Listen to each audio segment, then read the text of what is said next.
동아일보는 연초부터 불거진 미국 상업부동산 부실 대출 확대에 대한 우려가 커지고 있다고 보도했습니다.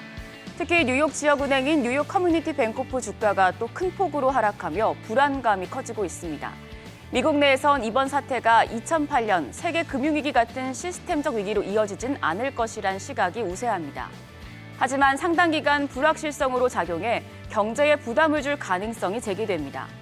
제롬 파월 연준 의장은 일부 은행은 문을 닫거나 다른 은행에 인수될 것이라고 내다봤습니다. 릭 라이더 블랙록 최고 재무책임자는 블룸버그 TV 인터뷰에서 시스템적 위기는 아니더라도 NYCB가 상업부동산으로 문제에 빠지는 마지막 은행 또한 아닐 것이라고 밝혔습니다.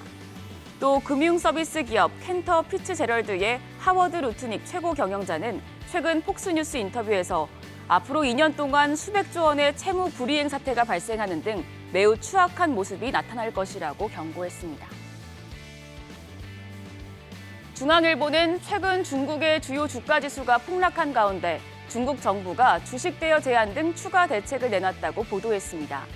중국 증권감독관리위원회는 금융기관 보유 주식의 신규 대여를 잠정 중단하고 당일 매매 투자자에 대한 주식 대여도 금지한다고 밝혔습니다. 부당 매매로 얻는 차익을 단속한다는 것도 포함됐습니다. 새로 내놓은 대책으로 공매도 등에 쓰일 대여 주식을 더 줄이겠다는 의지를 보인 셈입니다. 시진핑 국가주석이 직접 주가 하락과 관련한 당국 보고를 받는다는 보도도 나왔습니다. 블룸버그 통신은 증감회를 비롯한 중국 당국이 시 주석에게 최근 증시 상황과 부양책을 보고할 예정이라고 전했습니다. 이 소식이 나온 뒤 추가 증시 부양책 등에 대한 기대가 커지면서 중국 증시는 5% 넘게 올랐습니다. 한국경제신문은 소프트뱅크가 투자한 회사가 또 파산을 검토 중이라고 보도했습니다.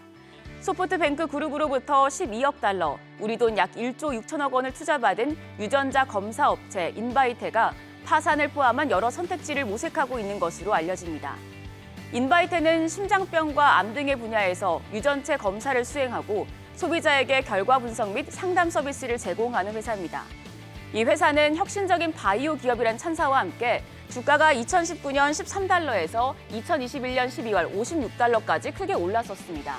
하지만 기대와 달리 수익 구조를 갖추지 못하면서 현재는 주가가 1달러도 채 되지 않습니다. 인바이테의 파산 우려 소식에 시장에서는 소프트뱅크의 또 다른 투자 실패라는 평가가 나옵니다.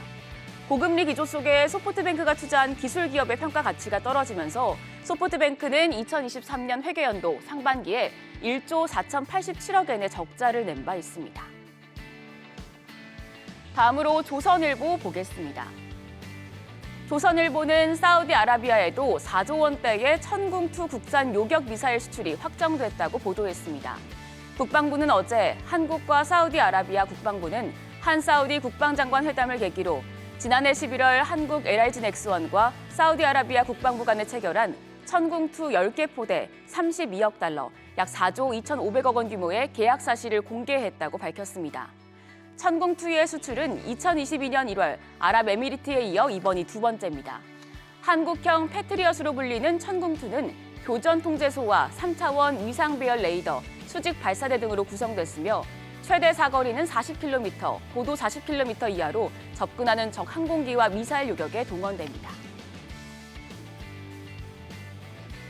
다음으로 경향신문은 미국의 반도체 제재로 추락했던 중국 최대 통신 장비 업체 화웨이가 4년 만에 중국 스마트폰 시장에서 판매량 1위 자리를 되찾았다고 보도했습니다. 중국 현지 언론은 시장 조사 업체 카운터포인트 리서치의 최근 보고서를 인용해 화웨이가 올해 첫 2주 동안 중국 시장에서 스마트폰 판매량 1위를 기록했다고 전했습니다. 화웨이는 지난해 8월 말 미국의 제재를 뚫고 자체 개발한 5G 스마트폰 메이트 60 프로를 깜짝 출시해 업계를 놀라게 했었습니다. 이어 출시된 메이트 60 시리즈가 애국 소비 흐름과 맞물려 인기를 끄면서 다시 1위 자리를 탈환한 겁니다. 화웨이가 자국 내 경쟁 업체는 물론 애플 등 세계적인 업체들과 다시 일전을 겨룰 수 있는 발판을 마련할 수 있을지 주목되고 있습니다. 마지막으로 한국경제신문은 국내 유통가 최대 대목으로 꼽혔던 중국 춘제 특수가 사라지고 있다고 보도했습니다. 중국 내 경기 불황과 국내 소비자 물가 상승 등의 영향으로 중국인 관광객의 발길이 뚝 끊겼습니다. 올해 2월 10일부터 17일 춘제 연휴 8일간 한국을 찾는 중국인 관광객은 약 8만 5천 명으로 예상되고 있습니다. 춘제 연휴가 하루 더 늘어났지만 코로나19 전인 2019년 10만 9,556명에 못 미치는 수준입니다.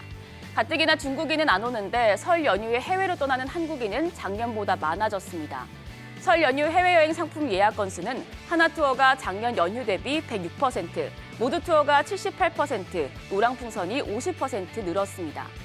서울, 명동 등 주요 상권과 유통업체의 시름이 깊어지는 가운데 면세점과 호텔은 그나마 남아있는 내국인 수요를 잡기 위해 총력을 기울이고 있습니다.